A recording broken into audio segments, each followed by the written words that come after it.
In the space of 3 months, the US Navy has experienced 2 major scandals concerning the service's poor treatment of junior sailors. Compared with other recent Navy scandals like the long simmering Red Oil bulk fuel storage facility water contamination crisis, the Navy is serious challenge in identifying and resolving widely known but unrecognized challenges. For junior sailors, naval leadership is far too often out of touch. A Navy that corrects chronic failures only when compelled by public notice is unacceptable. The pattern is undeniable. Earlier this year, after a fed-up sailor vented on the Reddit.com social media site, relating grim living conditions at the Walter Reed National Military Medical Center barracks in Washington, D.C., both Congress and naval leadership were stunned. Junior sailors had gone for years without hot water, assigned rooms without working fridges, thermostats or even locking doors, and were left to broil in barracks with broken air conditioning during humid mid-Atlantic summers. The Navy, stung by the public notice, lurched into action, weeks on.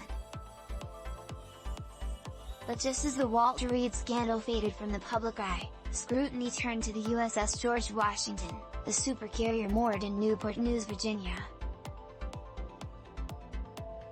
The carrier is in the midst of a long refit, a refit that has run far longer than expected. After suffering a series of suicides, deaths accelerated, with 3 other USS George Washington sailors dying by suicide over the past month. In total, 10 crew member deaths have been attributed, by one government entity or another, to suicide over the last 2 years of the carrier's long refit. As both the Navy and Congress rushed in to assess conditions and climate aboard the ship, it is clear the Navy, again, disregarded junior sailor welfare until the sailors themselves started to break down.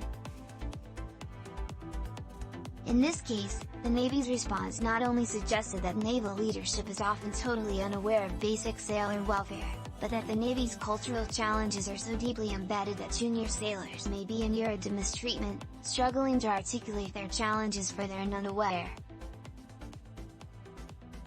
This impression was reinforced on April 22, when the Navy's top enlisted leader, Master Chief Petty Officer of the Navy Russell Smith, in an all-hands meeting with the crew, scoffed at their situation, saying, "What you're not doing is sleeping in a foxhole like a Marine might be doing." The welfare of junior sailors is a fundamental duty of any military service,